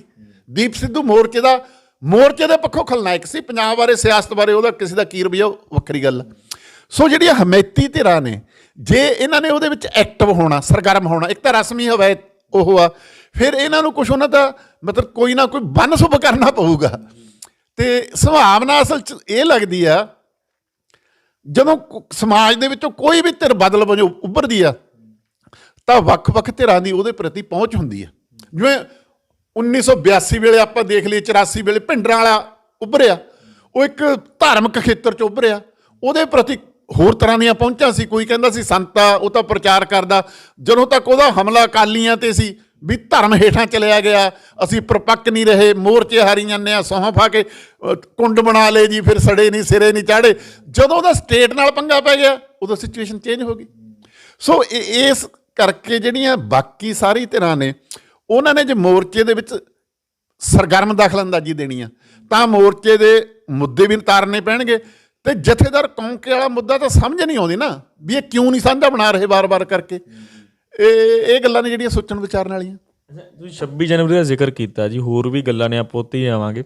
ਇੱਕ 26 ਜਨਵਰੀ 2021 ਸੀ, ਜਦੋਂ ਇੱਕ ਮਾਰਚ ਕਰਨਾ ਸੀਗਾ, ਤਾਂ ਉਦੋਂ ਬਹੁਤ ਸਾਰੇ ਸਿੱਖ ਰੈਡੀਕਲ ਖਾਸ ਕਰਕੇ, ਜਾਂ ਦੀਪ ਸਿੱਧੂ ਵੀ, ਉਹ ਗਏ ਲਾਲ ਕਿਲੇ 'ਤੇ, ਉਹਨਾਂ ਨੇ ਝੰਡਾ ਚੜ੍ਹਾਇਆ। ਤਾਂ 26 ਜਨਵਰੀ 2023 ਲੰਘੀ ਆ, ਉਦੋਂ ਵੀ ਇੱਕ ਮਾਰਚ ਹੋਇਆ। ਉਦੋਂ ਚੰਡੀਗੜ੍ਹ ਵੱਲ ਨੂੰ ਕਿਉਂ ਨਹੀਂ ਵਧਿਆ ਗਿਆ? ਉਦੋਂ ਵਿਧਾਨ ਸਭਾ 'ਤੇ ਜਾਂ ਸੈਕਟੇਰੀਏਟ 'ਤੇ ਝੰਡਾ ਕਿਉਂ ਨਹੀਂ ਚੜ੍ਹਾਇਆ ਗਿਆ? ਉਦੋਂ ਇਹ ਸਭ ਕਿਉਂ ਨਹੀਂ ਹੋਇਆ? ਇੱਕ ਪੰਜਾਬੀ ਦੀ ਕਹਾਵਤ ਆ ਵੀ ਜਦੋਂ ਦੂਜੇ ਦੇ ਘਰ ਲੱਗਦੀ ਆ ਨਾ, ਉਹ ਬਸੰਤਰ ਹੁੰਦੀ ਆ, ਜਦੋਂ ਆਪਦੇ ਘਰ ਲੱਗਦੀ ਆ ਉਦੋਂ ਅੱਗ ਹੁੰਦੀ ਆ। ਹੁਣ ਇਹ ਜਿਹੜੀ ਹੋਂਦ ਦੀ ਸਵਾਲ ਦੀ ਗੱਲ ਕਰਦੇ ਨੇ ਜਾਂ ਗੁਲਾਮੀ ਦੀ ਗੱਲ ਕਰਦੇ ਨੇ, ਦੇਖੋ ਮੈਂ ਕਹਿੰਦਾ ਭਾਰਤ ਦੇ ਵਿੱਚ ਸਾਰੀਆਂ ਕੌਮਾਂ ਗੁਲਾਮ ਨੇ। ਕੌਮਾਂ ਇਹ ਨਹੀਂ ਵੀ ਹਿੰਦੂ, ਮੁਸਲਿਮ, ਸਿੱਖ, ਚਾਹੇ ਉਹ ਬੰਗਾਲੀ ਆ, ਤਾਮਿਲ ਆ, ਮਰਾਠੀ ਆ, ਮਤਲਬ ਕਿੰਨੀਆਂ 20-25 ਕੌਮਾਂ ਨੇ ਜਿਹੜੀਆਂ, ਉਹ ਸਾਰੀਆਂ ਗੁਲਾਮ ਨੇ। ਕਿਉਂਕਿ ਭਾਰਤ ਦੇ ਵਿੱਚ ਰਾਸ਼ਟਰਵਾਦ ਉਹ ਹਿੰਦੂਵਾਦ ਤੇ ਉਭਾਰਿਆ ਜਾ ਰਿਹਾ। ਇਸ ਕਰਕੇ ਘੱਟ ਗਿਣਤੀਆਂ, ਚਾਹੇ ਮੁਸਲਮਾਨ ਨੇ, ਈਸਾਈ ਨੇ, ਸਿੱਖ ਨੇ, ਉਹ ਵੀ ਨਿਸ਼ਾਨੇ 'ਤੇ ਨੇ। ਸੋ ਇਹਨਾਂ ਗੱਲਾਂ ਦਾ ਇੱਕ ਸਹੀ ਜਾਇਜ਼ਾ ਲੈਣ ਦੀ ਲੋੜ ਆ। ਮਤਲਬ ਕਿਸੇ ਇੱਕ ਗੱਲ ਨੂੰ ਲੈ ਕੇ ਤੁਸੀਂ, ਕਿਉਂਕਿ ਗੁਲਾਮੀ ਦਾ ਅਸਲ ਜਿਹੜਾ ਪਿੱਚ ਉਹ ਬਹੁਤ ਵੱਡਾ, ਆਰਥਿਕ, ਸਮਾਜਿਕ, ਪੋਲੀਟੀਕਲ, ਪ੍ਰਬੰਧਕ। ਜੇ ਤੁਸੀਂ ਇੱਕਾ ਦੁੱਕੀ ਘਟਨਾ ਨੂੰ ਕਹੀ ਜਾਓਗੇ ਨਾ, ਇਹ ਸਾਡੀ ਹੋਂਦ ਦਾ ਸਵਾਲ ਆ, ਇਹ ਸਾਡੇ ਅੱਜ ਤੋਂ ਸਾਬਤ ਹੋ ਗਿਆ ਅਸੀਂ ਗੁਲਾਮ ਆ, ਜਿਹਦਾ ਮਤਲਬ ਤੁਸੀਂ ਇਸ ਗੱਲ ਬਾਰੇ ਵੀ ਸਪਸ਼ਟ ਨਹੀਂ ਵੀ ਗੁਲਾਮੀ ਕੀ ਹੁੰਦੀ ਆ। ਉਹ ਦੇਖੋ, ਗੁਲਾਮਾਂ ਨੂੰ ਵੀ ਕਈ ਵਾਰ ਛੋਟ ਹੁੰਦੀ ਆ। ਸਿਰੇ ਦੀ ਗੁਲਾਮੀ ਕੀ ਹੁੰਦੀ ਆ, 80% ਕੀ ਹੁੰਦੀ ਆ, ਆਰਥਿਕ ਕੀ ਹੁੰਦੀ ਆ। ਇਸ ਪੱਖੋਂ ਸਿੱਖ ਧਿਰਾਂ ਨੇ, ਜਾਂ ਜਿਹੜੇ ਜਿਨ੍ਹਾਂ ਨੂੰ ਆਪਾਂ ਗਰਮ ਖਿਆਲੀਏ ਕਹਿ ਦਈਏ, ਉਹ ਉਸ ਤਰ੍ਹਾਂ ਸਪਸ਼ਟ ਹੈ ਨਹੀਂ। ਸੋ ਹੁਣ ਉਹੀ ਸਭ ਤੋਂ, ਉਦੋਂ ਤਾਂ ਦਿੱਲੀ ਸੀ ਨਾ ਜੀ, ਸਾਂਝਾ ਮੋਰਚਾ ਸੀ। ਸਾਂਝੇ ਮੋਰਚੇ ਦੇ ਪ੍ਰੋਗਰਾਮ ਨੂੰ ਅਲੰਘ ਕੇ ਕੀਤਾ ਤੁਸੀਂ ਉਹਨਾਂ ਨੂੰ ਮਿਹਣੇ ਮਾਰਦੇ ਸੀ, ਇੱਥੇ ਬੈਠੇ ਰੋਟੀਆਂ ਪਾੜੀ ਜਾਂਦੇ ਹੋ, ਕੀ ਕਰਦੇ ਹੋ, ਅੱਗੇ ਵਧੋ। ਹਾਲਾਂਕਿ ਇੰਨੇ ਚਿਰ ਬੈਠਣਾ ਘੋਲ ਰੂਪ ਆਪਦੇ ਆਪ 'ਚ ਦੁਨੀਆ 'ਚ ਇਤਿਹਾਸਕ ਹੋ ਨਿਬੜਿਆ। ਹੁਣ ਜਦੋਂ ਉਹਨਾਂ ਨੂੰ ਇਹਨਾਂ ਸਵਾਲਾਂ ਦਾ ਜਵਾਬ ਦੇਣਾ ਪਊ, 29 ਤਰੀਕ ਨੂੰ ਭਾਈ ਅੰਮ੍ਰਿਤਪਾਲ ਸਿੰਘ ਜੀ ਵੱਡੇ ਕਾਫਲੇ ਨਾਲ ਆ ਰਹੇ ਨੇ, ਦੇਖਦੇ ਆ ਉਹ ਇਹਨਾਂ ਮਸਲਿਆਂ ਨੂੰ ਕਿਵੇਂ ਨਿਬੇੜਦੇ ਨੇ। ਜਾਂ ਤਾਂ ਫਿਰ ਜਿਹੜਾ ਕਹਿੰਦੇ ਸੀ ਕਿਸਾਨ ਐਂ ਕਰਨ, ਐਂ ਕਿਉਂ ਨਹੀਂ ਕਰਦੇ, ਫਿਰ ਹੁਣ ਭਾਈ ਕਰਕੇ ਦਿਖਾ ਲੈਣ। ਇਸ ਕਰਕੇ ਨਾ ਦੂਜੇ ਦੇ ਮੋਢੇ 'ਤੇ ਰੱਖ ਕੇ ਚਲਾਉਣੀ ਬੜੀ ਸੌਖੀ ਹੁੰਦੀ ਆ। ਹੁਣ ਜਦੋਂ ਤੁਹਾਡੀ ਜ਼ਿੰਮੇਵਾਰੀ ਆ, ਫਿਰ ਤੁਹਾਡੇ 'ਤੇ ਬਹੁਤ ਸਾਰੀਆਂ ਗੱਲਾਂ, ਤੁਹਾਨੂੰ ਕੁਦਰਤੀ ਤੌਰ 'ਤੇ ਕਈ ਵਾਰ ਜਿਹੜੀਆਂ ਪਿਛਲੀਆਂ ਗੱਲਾਂ ਤੁਸੀਂ ਕਰਦੇ ਹੋ ਨਾ, ਵੀ 18 ਨੂੰ ਐਂ ਕਰਤਾ, ਸੰਕੇਤਕ ਕਰਤਾ। ਹੁਣ ਆ ਕਿਸੇ ਨੇ ਬੇਅੰਤ ਸਿੰਘ ਦੀ ਸਮਾਧ 'ਤੇ ਖਾਲਿਸਤਾਨ ਦਾ ਨਾਅਰਾ ਲਿਖਤਾ, ਹੁਣ ਉਹ ਤੋਂ ਵੀ ਐਂ ਲੱਗਦਾ ਵੀ ਇਹ ਨਹੀਂ ਲਿਖਣਾ ਚਾਹੀਦਾ ਸੀ। ਜੇ ਕਿੱਥੇ ਤੁਸੀਂ ਜਾਂ ਅੱਜ ਕਹਿੰਦੇ ਵੀ ਉਹ ਵੀ ਹੁਣ ਤਾਂ ਕੱਲੀ ਕੇਸਰੀ ਨਿਸ਼ਾਨ ਆ, ਹੋਰ ਕੋਈ ਨਿਸ਼ਾਨ ਹੈ ਨਹੀਂ। ਹਾਲਾਂਕਿ ਕਿਸਾਨ ਯੂਨੀਅਨ ਹਮਾਇਤ ਕਰਦੀ ਹੈ ਨਾ, ਆਪਣੇ ਝੰਡੇ ਲੈ ਕੇ ਜਾ ਸਕਦੀ ਨਹੀਂ, ਉੱਥੇ ਕੋਈ ਉਹਨਾਂ 'ਤੇ ਰੋਕ ਨਹੀਂ। ਸੋ ਜਿਹੜਾ ਤੁਹਾਡਾ ਸਵਾਲ ਉਹ ਠੀਕ ਆ। ਹੁਣ ਇਹਦੇ ਵਿੱਚ ਜਿਹੜਾ ਇਹ ਕਹਿੰਦੇ ਸੀ ਕਿਸਾਨ ਲੀਡਰਸ਼ਿਪ ਪਰਪੱਕ ਨਹੀਂ, ਸਮਝਦਾਰ ਨਹੀਂ, ਸਟੇਟ ਦੇ ਖਾਸੇ ਨੂੰ ਨਹੀਂ ਸਮਝਦੀ, ਲੱਤਾਂ ਨਹੀਂ ਭਾਰ ਝੱਲਦੀਆਂ, ਹੁਣ ਇਹਨਾਂ ਦੇ ਆਪਦੇ ਹੱਥ ਆ ਗਈ ਸਾਰੀ ਗਵਾਈ। ਹੁਣ ਇਹ ਕਿਸਾਨ ਅੰਦੋਲਨ ਨਾਲੋਂ ਬਿਹਤਰ ਅੰਦੋਲਨ ਲੜ ਕੇ ਤੇ ਜਿੱਤ ਕੇ ਵਿਖਾ ਦੇਣ, ਕੁਦਰਤੀ ਤੌਰ 'ਤੇ ਫਿਰ ਲੋਕ ਕਹਿਣਗੇ ਵੀ ਹਾਂ ਇਹਨਾਂ ਨੇ ਕਮਾਲ ਕਰਤੀ। ਸੋ ਉਹ ਕਹਿੰਦੇ ਅਮਲਾਂ ਨਾਲ ਨਿਬੇੜੇ ਹੋਣੇ, ਹੁਣ ਨਾਅਰੇਬਾਜ਼ੀਆਂ ਨਾਲ ਨਹੀਂ ਨਿਬੇੜੇ ਹੋਣੇ ਜੀ। ਦੋ ਕਿਰਦਾਰ ਹੋਰ ਆਉਂਦੇ ਨੇ ਜੀ, ਸਿੱਖ ਚਿੰਤਕ ਨੇ ਅਜਮੇਰ ਸਿੰਘ ਤੇ ਸੁਖਪ੍ਰੀਤ ਸਿੰਘ ਉਦੋਕੇ। ਇਸ ਮੋਰਚੇ ਦੇ ਵਿੱਚ ਉਹਨਾਂ ਦਾ ਕੀ ਰੋਲ ਲੱਗਦਾ ਜੀ? ਨਹੀਂ ਦੇਖੋ, 26 ਤਰੀਕ ਨੂੰ ਜਿੰਨਾ ਕੁ ਮੈਂ ਸੁਣਿਆ ਉਹਨਾਂ ਨੇ ਬਠਿੰਡੇ ਕੀਤਾ। ਬਠਿੰਡੇ ਉਹਨਾਂ ਨੇ ਇਹੀ ਕੀਤਾ, 2 ਪੋਸਟਰ ਜਾਰੀ ਹੋਏ, ਦੋਹਾਂ ਦੀ ਟੋਨ ਅੱਡ ਅੱਡ ਸੀ। ਇੱਕ ਤਾਂ ਇਹ ਸੀ ਕਿਸਾਨ ਅੰਦੋਲਨ ਦੀ ਸੰਕੇਤਕ ਜਿੱਤ ਸੀ, ਝੰਡਾ ਚਲਾਉਣਾ। ਇੱਕ ਪੋਸਟਰ ਦੇ ਵਿੱਚ ਇਹ ਸੀ ਵੀ ਜਿਹੜੀ ਸਿੱਖ ਮਾਨਸਿਕਤਾ, ਸਿੱਖ ਵਿਰਾਸਤ ਆ ਜਾਂ ਸਿੱਖ ਗੱਲ ਆ, ਉਹ ਝੰਡਾ ਉਹਦਾ ਪ੍ਰਤੀਕ ਸੀ। 2 ਧਿਰਾਂ ਵੱਲੋਂ ਜਾਰੀ ਕੀਤੇ ਗਏ ਸੀ, ਚਲੋ ਸਲਾਈਟਲੀ ਡਿਫਰੈਂਸ ਸੀ। ਪਰ ਜਿੰਨਾ ਵੀ ਮੈਂ ਸੁਣਿਆ ਉਹਦੇ ਬਾਰੇ ਮੈਨੂੰ ਹਾਲੇ ਪੂਰੀ ਜਾਣਕਾਰੀ ਨਹੀਂ, ਉਹ ਇਸ ਤਰ੍ਹਾਂ ਦੀਆਂ ਰੈਲੀਆਂ ਮੁਜ਼ਾਹਰੇ ਲੜਾਈ ਦੇ ਪੱਖ 'ਚ ਨਹੀਂ। ਕਿਉਂਕਿ ਉਹਨਾਂ 'ਚ ਇੱਕ ਬਾਬਾ ਬਖਸ਼ੀਸ਼ ਸਿੰਘ ਆ, ਤੇ ਉਹਦੀ ਮੈਂ ਇੰਟਰਵਿਊ ਸੁਣ ਰਿਹਾ ਸੀ ਕਿਸੇ ਟੀਵੀ ਚੈਨਲ ਨਾਲ। ਉਹ ਦੀਪ ਸਿੱਧੂ ਦੇ ਹਵਾਲੇ ਨਾਲ ਕਹਿ ਰਿਹਾ ਸੀ ਵੀ ਅਸੀਂ ਇਸ ਤਰ੍ਹਾਂ ਰੈਲੀਆਂ, ਧਰਨਿਆਂ, ਮੁਜ਼ਾਹਰਿਆਂ ਦੇ ਹੱਕ 'ਚ ਨਹੀਂ, ਅਸੀਂ ਵਿਰੋਧ 'ਚ ਵੀ ਨਹੀਂ, ਪਰ ਹੁਣ ਕੌਮ ਨੂੰ ਇੱਧਰ ਸ਼ਕਤੀ ਲਾਉਣ ਦੀ ਥਾਂ ਕੌਮ ਨੂੰ ਸਿਆਣੇ, ਸਮਝਦਾਰ, ਲਾਮਬੰਦ, ਜਥੇਬੰਦ ਹੋਣਾ ਚਾਹੀਦਾ। ਸਾਰੇ ਪੱਖਾਂ ਦੀ ਸੋਝੀ ਚਾਹੀਦੀ ਆ। ਬਦਲਵੀਂ ਸਿਆਸਤ ਦੇ ਨੈਣ ਨਕਸ਼ ਤਰਾਸ਼ਣੇ ਚਾਹੀਦੇ ਨੇ ਤਾਂ ਕਿ ਲੋਕਾਂ ਨੂੰ ਅਸੀਂ ਉਹ ਬਦਲ ਦੇ ਸਕੀਏ। ਜਾਣੀ ਮੈਨੂੰ ਲੱਗਦਾ ਉਹਨਾਂ ਦੀ ਟੋਨ ਹੋਰ ਤਰ੍ਹਾਂ ਦੀ ਵੱਖਰੀ ਆ ਜੋ ਇਹ ਕਰ ਰਹੇ ਨੇ ਇਹਨਾਂ ਨਾਲੋਂ। ਤੁਸੀਂ ਪਹਿਲਾਂ ਵੀ ਜ਼ਿਕਰ ਕੀਤਾ ਜੀ ਡੇਰਾ ਸਿਰਸਾ ਮੁਖੀ ਦਾ। ਮੈਂ ਜ਼ਰੂਰ ਪੁੱਛਣਾ ਚਾਹੂੰਗਾ ਕਿ ਡੇਰਾ ਸਿਰਸਾ ਮੁਖੀ ਨਾਲ ਕੰਪੇਅਰ ਕੀਤਾ ਜਾਂਦਾ ਕਿ ਡੇਰਾ ਸਿਰਸਾ ਮੁਖੀ ਨੂੰ ਪੈਰੋਲ ਮਿਲ ਗਈ, ਬੰਦੀ ਸਿੰਘਾਂ ਨੂੰ ਰਿਹਾਈ ਨਹੀਂ ਮਿਲੀ, ਤਾਂ ਮਾਲਵੇ ਦੇ ਵਿੱਚ ਬਹੁਤ ਜ਼ੋਰ ਆ ਜੀ ਡੇਰੇ ਦਾ। ਤਾਂ ਕੀ ਇਹਦੇ ਨਾਲ ਫਿਊਚਰ ਦੇ ਵਿੱਚ ਜੱਟ ਵਰਸਸ ਦਲਿਤ ਬਣ ਸਕਦਾ? ਕਿਉਂਕਿ ਮਾਹੌਲ ਮਾਲਵੇ ਦੇ ਵਿੱਚ ਇਸ ਤਰੀਕੇ ਨਾਲ ਹੋ ਸਕਦਾ ਆਉਣ ਵਾਲੇ ਸਮੇਂ ਦੇ ਵਿੱਚ। ਨਹੀਂ, ਮੈਂ ਦੇਖੋ ਪੰਜਾਬ ਦੇ ਵਿੱਚ ਨਾ ਸਾਰੇ ਪੱਤੇ ਵਰਤ ਕੇ ਦੇਖੇ ਗਏ। ਡੇਰੇ ਵਾਲਿਆਂ ਨੇ ਵੀ ਸਿਆਸਤ 'ਚ ਪੰਗਾ ਲੈ ਕੇ ਦੇਖ ਲਿਆ, ਤਾਲੂਏ ਨਾਲ ਜੀਭ ਲੱਗੀ ਪਈ ਆ ਹੁਣ। ਜਿਵੇਂ ਉਹ ਪੰਜਾਬੀ 'ਚ ਕਹਿੰਦੇ ਹੁੰਦੇ ਆ ਨਾ, ਉਹ ਫਲਾਨੀ ਲਕੀਰ ਕੱਢ ਗਈ ਜੱਟਾਂ ਦੇ ਮੇਲ ਨਹੀਂ ਜਾਣਾ। ਇਹ ਡੇਰਿਆਂ ਨੇ ਸਿਆਸਤ ਦਾ ਸਵਾਦ ਚੱਖ ਲਿਆ, ਇਹ ਇਹਨਾਂ ਨੂੰ ਕੋਈ ਬੜਾ ਰਾਸ ਨਹੀਂ ਆ ਰਿਹਾ। ਇਸ ਕਰਕੇ ਹੌਲੀ ਹੌਲੀ ਇਹ ਇਸ ਤੋਂ ਪਿੱਛੇ ਹਟਣਗੇ। ਦੂਜੀ ਗੱਲ, ਪੱਤੇ ਚੱਲ ਲਏ ਸਾਰੇ, ਦਲਿਤ ਪੱਤਾ ਵੀ ਚਲਾ ਕੇ ਦੇਖ ਲਿਆ। ਇਹ ਤਾਂ ਚਲੋ ਆਮ ਆਦਮੀ ਪਾਰਟੀ ਆ, ਉਹ ਵੀ ਮੁੱਕਰ ਗਈ, ਉਹ ਵੀ ਅਸੀਂ ਦਲਿਤ ਸੀਐਮ ਬਣਾਵਾਂਗੇ ਜਾਂ ਅਸੀਂ ਏਜੀ ਦਫ਼ਤਰ 'ਚ ਦਲਿਤ ਭਰਤੀ ਕਰਾਂਗੇ, ਉਹ ਵੀ ਉੱਥੇ ਅੜਿਆ। ਦਲਿਤ ਪੱਤਾ ਚੰਨੀ ਨੇ ਚਲਾ ਕੇ ਦੇਖ ਲਿਆ। ਹਿੰਦੂ ਸਿੱਖ ਪੱਤੇ ਪਹਿਲਾਂ ਹੀ ਚੱਲਦੇ ਸੀ। ਕਿਸਾਨ ਅੰਦੋਲਨ ਨੇ ਅਸਲ 'ਚ ਜਿਹੜਾ ਪੰਜਾਬੀਅਤ ਵਾਲਾ ਪੱਤਾ ਉਭਾਰਿਆ, ਜਾਂ ਦੂਜੇ ਰਾਜਾਂ ਨਾਲ ਮੁੱਦਿਆਂ ਦੀ ਸਾਂਝ ਤੇ ਸੰਘਰਸ਼ ਦੀ ਗੱਲ ਉਭਾਰੀ ਆ, ਜਾਂ ਫੈਡਰਲ ਸਿਆਸਤ ਦੀ ਗੱਲ ਉਭਾਰੀ ਆ ਵੀ ਤੁਹਾਨੂੰ ਇਹ ਕਾਨੂੰਨ ਬਣਾਉਣ ਦਾ ਕੋਈ ਹੱਕ ਨਹੀਂ। ਕਿਉਂਕਿ ਪਹਿਲਾਂ ਵੀ ਉਹਨਾਂ ਨੇ ਉਹ ਕਾਨੂੰਨ ਬਣਾਏ ਨੇ ਜਿਨ੍ਹਾਂ ਦਾ ਹੱਕ ਨਹੀਂ, ਆਉਣ ਵਾਲੇ ਸਮੇਂ ਦੇ ਵਿੱਚ ਵੀ ਉਹਨੂੰ ਬਣਾਉਣਗੇ ਵੀ ਕੋਈ ਹੱਕ ਨਹੀਂ। ਮੈਨੂੰ ਲੱਗਦਾ ਵੀ ਉਹਦੀ ਵੱਧ ਸੰਭਾਵਨਾ ਕੋਈ ਦਲਿਤਾਂ ਤੇ ਉਹਨਾਂ ਦੀ ਲੜਾਈ ਹੋ ਜੂ, ਮੈਨੂੰ ਇਹਦੀ ਘੱਟ ਸੰਭਾਵਨਾ ਲੱਗਦੀ ਹੈ। ਕਿਉਂਕਿ ਦੋਹਾਂ ਧਿਰਾਂ ਨੇ ਇਹ 'ਚ ਮਤਲਬ ਨੁਕਸਾਨ ਇਹ ਉਠਾਇਆ ਬਹੁਤ।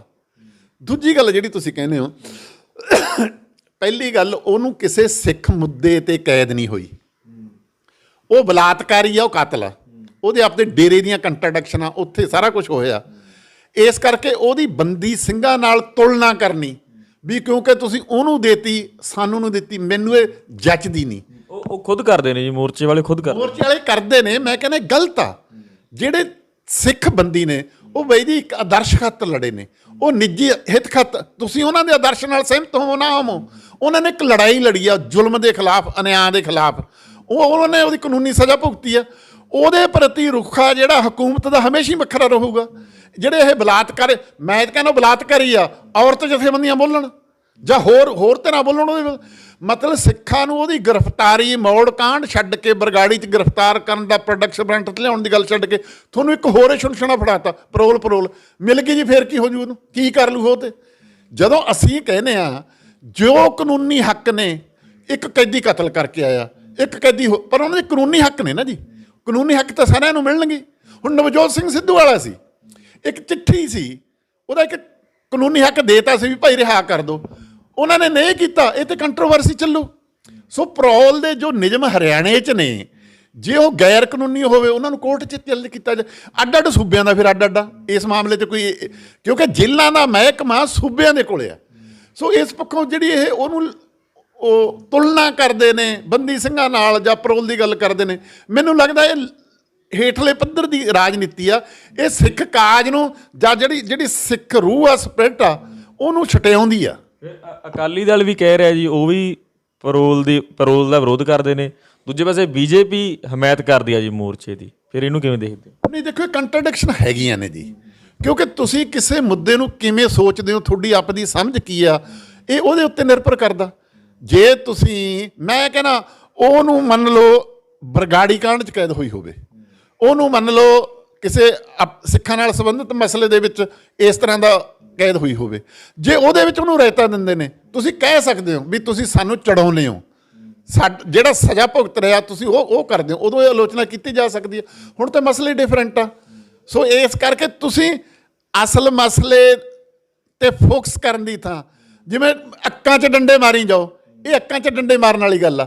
ਮੈਂ ਤੁਹਾਨੂੰ ਕਿਹਾ ਵੀ ਇਹਨਾਂ ਨੇ ਬੰਦੀ ਸਿੱਖਾਂ ਤੋਂ ਬਿਨਾਂ ਬਾਕੀ ਕੋਈ ਮਸਲਾ ਸਟੇਟ ਦੇ ਖਿਲਾਫ ਨਹੀਂ ਹੈ, ਸਟੇਟ ਨਾਲ ਉੱਥੇ ਆ ਕੇ ਨਤਾਰਾ ਨਹੀਂ ਹੋਣਾ। ਇਹ ਜਥੇਦਾਰ ਕੌਂਕੇ ਦੀ ਰਿਪੋਰਟ ਲੈਂਦੇ ਵੀ ਉਹਨੂੰ ਜਿਹੜੀ ਕੀਤੀ ਪਈ ਆ ਜਨਤਕ ਕਰੋ, ਉਹਦੇ ਨਾਲ ਸਟੇਟ ਦਾ ਉਹ ਉਧੜਦਾ, ਫਿਰ ਸਟੇਟ ਤੇ ਪ੍ਰੈਸ਼ਰ ਸੀ ਜਿਹੜਾ ਉਹਦਾ ਹੋਰ ਗੱਲ ਬਣਦੀ। ਜਿਹੜੇ ਤੁਸੀਂ ਕਹਿ ਰਹੇ ਹੋ ਵੀ ਮੋਰਚੇ ਦੀ ਲੀਡਰਸ਼ਿਪ ਵੱਲੋਂ ਵੀ ਇਹ ਮੁੱਦੇ ਨਹੀਂ ਉਭਾਰੇ ਗਏ, ਦੂਸਰੀ ਗੱਲ ਵੀ ਐਸਜੀਪੀਸੀ ਪ੍ਰਧਾਨ ਧਾਮੀ ਆਉਂਦੇ, ਉਹਨਾਂ ਦੀ ਗੱਡੀ ਭੰਨੀ ਜਾਂਦੀ ਆ, ਕੀ ਇਹ ਲੀਡਰਸ਼ਿਪ ਦਾ ਕ੍ਰਾਈਸਿਸ ਆ? ਕਿਤੇ ਨਾ ਕਿਤੇ ਲੀਡਰਸ਼ਿਪ ਉਨੀ ਸਿਆਸੀ ਤੌਰ ਤੇ ਸੂਝਵਾਨ ਨਹੀਂ ਹੈ? ਨਹੀਂ, ਅਸਲ ਦੇ ਵਿੱਚ ਮੋਰਚੇ ਦੀ ਨਾ ਉਸ ਤਰ੍ਹਾਂ ਲੀਡਰਸ਼ਿਪ ਹੈ ਨਹੀਂ ਕੋਈ, ਤੁਹਾਨੂੰ ਸੱਚੀ ਗੱਲ ਦੱਸਾਂ। ਦੇਖੋ ਜਿੰਨੇ ਕੁ ਬੰਦਿਆਂ ਨੂੰ ਮੈਂ ਜਾਣਦਾ, ਇੱਕ ਤਾਂ ਲੋਕ ਅਧਿਕਾਰ ਲਹਿਰ ਵਾਲੇ ਨੇ ਦੋ, ਜਿਹੜੇ ਪਿਛਲੀ ਵਿਧਾਨ ਸਭਾ 'ਚ ਕਹਿੰਦੇ ਸੀ ਮਤਲਬ ਅਸੀਂ ਸਵੈ ਸ਼ਾਸਨ ਲਿਆ ਦੇਣਾ, ਇਨਕਲਾਬ ਕਰ ਦੇਣਾ, ਹਰ ਹਲਕੇ 'ਚੋਂ ਲੋਕ ਆਪਦਾ ਆਗੂ ਆਪ ਚੁਣਨਗੇ, ਬਿਨਾਂ ਪੈਸੇ ਤੋਂ ਉਹ ਕਰਨਗੇ। ਹੁਣ ਉਹਨਾਂ ਨੂੰ 1 ਲੱਖ ਤੇ ਦੂਜਾ ਖੁਮਾਰ ਚੜ੍ਹ ਗਿਆ, ਭਾਈ ਸਾਹਿਬ ਜਗਤਾਰ ਸਿੰਘ ਹਵਾਰਾ ਤੇ ਸਿੱਖ ਕੌਮ ਦੀ ਗੱਲ ਹੈ ਜੀ, ਹੋਰ ਬਾਕੀ ਗੁਲਾਮੀ ਦੀ ਗੱਲ, ਹੋਰ ਇਹਨਾਂ ਦੀਆਂ ਗੱਲਾਂ। ਉਹ ਤੁਹਾਨੂੰ ਇਹ ਲੱਗਦਾ ਵੀ ਇਹਨਾਂ 'ਚ ਕੋਈ ਲਗਾਤਾਰਤਾ ਨਹੀਂ ਹੈ। ਦੇਖੋ ਵਿਚਾਰ ਬਦਲ ਸਕਦੇ ਨੇ, ਸਾਡੇ ਵੀ ਬਥੇਰੇ ਬਦਲੇ ਨੇ, ਬਦਲ ਸਕਦੇ ਨੇ, ਪਰ ਇੱਕ ਹੁੰਦਾ ਨਾ ਬਰੋਲਿਆਂ ਦੀ ਸਿਆਸਤ ਕਰਨੀ, ਜਿੱਥੋਂ ਬਰੋਲਾ ਜਾ ਉੱਠਦਾ ਲੱਗਦਾ ਇਹਦੇ ਨਾਲ ਚੜ ਕੇ ਹੁਲਾਰਾ ਮਿਲ ਜੂ, ਜਿਵੇਂ ਲੱਖਾ ਸਿਧਾਣਾ ਹਰ ਇੱਕ ਥਾਂ ਜਾ ਕੇ ਝੰਡਾ ਗੱਡ ਦਿੰਦਾ ਨਾ। ਹੁਣ ਇਹਨਾਂ ਦੀ ਕੋਈ ਜਥੇਬੰਦੀ ਆ ਨਾ ਜਵਾਬਦੇਹੀ ਆ। ਭਾਈ ਗੁਰਦੀਪ ਸਿੰਘ ਬਠਿੰਡਾ ਉਹ ਇੱਕ ਸਪੈਂਟ ਫੋਰਸ ਆ, ਉਹ ਤੇ ਕਿੰਨੇ ਥਾਂ ਤੇ ਚੱਬੇ ਸਰਬੱਤ ਖਾਲਸੇ 'ਚ ਬਰਗਾੜੀ ਮੋਰਚੇ ਦੇ ਵਿੱਚ ਉਹਨਾਂ ਦੇ ਕਿੰਨੇ ਸਵਾਲ ਉੱਠੇ ਹੋਏ ਨੇ। ਸੋ ਉਹੀ ਜੀ ਕੋਈ ਮੈਚਿਓਰ ਸਮਰੱਥ ਜਾਂ ਜਿਹਨੂੰ ਸਪਸ਼ਟ ਦਿਸ ਰਿਹਾ ਹੋਵੇ ਵੀ ਅਸੀਂ ਜਾਣਾ ਕਿੱਧਰ ਕਰਨਾ ਕੀ ਆ, ਉਹ ਲੀਡਰਸ਼ਿਪ ਦੀ ਮੈਨੂੰ ਘਾਟ ਲੱਗਦੀ ਆ। ਪਰ ਕਈ ਵਾਰ ਇਹ ਹੁੰਦਾ ਜਿਵੇਂ ਕਿਸਾਨ ਇੱਥੋਂ ਤੁਰੇ ਤਾਂ ਇਹੀ ਕਹਿ ਕੇ ਸੀ ਨਾ ਵੀ ਇੱਕ ਬਿੱਲ ਦੇ ਹੇਠਾਂ MSP ਦੀ ਗਰੰਟੀ ਦੇ ਦਿਓ, ਨਹੀਂ, ਪਰ ਜਦੋਂ ਲੜਾਈ ਫਸ ਜਾਂਦੀ ਹੈ ਨਾ ਫਿਰ ਲੋਕਾਂ ਦਾ ਦਬਾਅ ਬਣ ਜਾਂਦਾ, ਫਿਰ ਲੀਡਰਸ਼ਿਪ ਨੂੰ ਵੀ ਇੱਕ ਡਾਇਰੈਕਸ਼ਨ ਲੈਣੀ ਪੈ ਜਾਂਦੀ ਆ। ਇਹ ਮੋਰਚੇ ਦਾ ਕੀ ਹੈ, ਹੋ ਸਕੂ ਜਾਂ ਨਾ ਹੋ ਸਕੂ, ਇਹ ਤੇ ਵੀ ਹਾਲੇ ਸਵਾਲੀਆ ਚਿੰਨ੍ਹ ਆ। ਕਿਉਂਕਿ ਤੁਸੀਂ ਦੇਖਿਆ ਕਿਸਾਨ ਜਥੇਬੰਦੀਆਂ ਦੀ ਹਮਾਇਤ ਆ, ਪਰ ਲੀਡਰਸ਼ਿਪ ਨਹੀਂ ਉੱਥੇ ਦਿਖਾਈ ਦਿੰਦੀ। ਦਮਦਮੀ ਟਕਸਾਲ ਨਹੀਂ ਦਿਖਾਈ ਦਿੰਦੀ, ਭਾਈ ਰਣਜੀਤ ਸਿੰਘ ਨਹੀਂ ਦਿਖਾਈ ਦਿੰਦਾ, ਸਿਮਰਨ ਸਿੰਘ ਮਾਨ ਨਹੀਂ ਦਿਖਾਈ ਦਿੰਦਾ। ਅਮਰਤਪਾਲ ਸਿੰਘ ਨੇ ਕਹਿੰਦੇ ਹੁਣ ਆਉਣਾ, ਹੁਣ ਅਮਰਤਪਾਲ ਸਿੰਘ ਜਦੋਂ ਆਊ ਫਿਰ ਇਹਨਾਂ ਦੀ ਕੰਪੋਜੀਸ਼ਨ ਕੀ ਬਣਦੀ ਆ, ਕੀ ਉਹ ਇੱਥੇ ਲਗਾਤਾਰ ਬੈਠੂ ਜਾਂ ਇੱਕ ਦਿਨ ਕਹਿ ਕੇ ਚਲਾ ਜਾਊ, ਜਾਂ ਫਿਰ ਉਹੀ ਪ੍ਰਵਚਨ ਸਿਰਜ ਕੇ ਜਾਊ ਜਿਹੜਾ ਜੀਰੇ ਸੀ, ਕਹਿੰਦਾ ਫੂਕ ਦੋ ਮਿਲ ਨੂੰ, 5-4 ਮਰ ਜਾਓਗੇ, ਮੱਸਿਆ ਲੱਗਣੋਂ ਹਟ ਜੂ। ਹੋ ਸਕਦਾ ਇਹਨਾਂ ਨੂੰ ਇਹੀ ਚੁਣੌਤੀ ਦੇ ਕੇ ਵੀ ਆਹ ਭਾਂਡੇ ਟਿੰਡੇ ਜੇ ਖੜਕਾ ਦਿਓ ਇਹਨਾਂ ਦੇ, ਦਿੱਲੀ ਗੱਲਾਂ ਕਰਦਾ ਸੀ ਐ ਮੋਰਚੇ ਨਾਲ ਕਿਤੇ ਐ ਹੁੰਦੀ ਆ। ਸੋ ਇਹ ਹਾਲੇ ਨਾ ਮੋਰਚੇ ਦੀ ਰੂਪ ਰੇਖਾ ਡਾਇਰੈਕਸ਼ਨ ਮੇਰੇ ਹਿਸਾਬ ਨਾਲ ਬਹੁਤ ਅਸਪਸ਼ਟਤਾ 'ਚ ਆ। ਇਹਦੇ ਵਿੱਚ ਬਹੁਤ ਅਪਸ ਐਂਡ ਡਾਊਨ ਆਉਣੇ ਆ।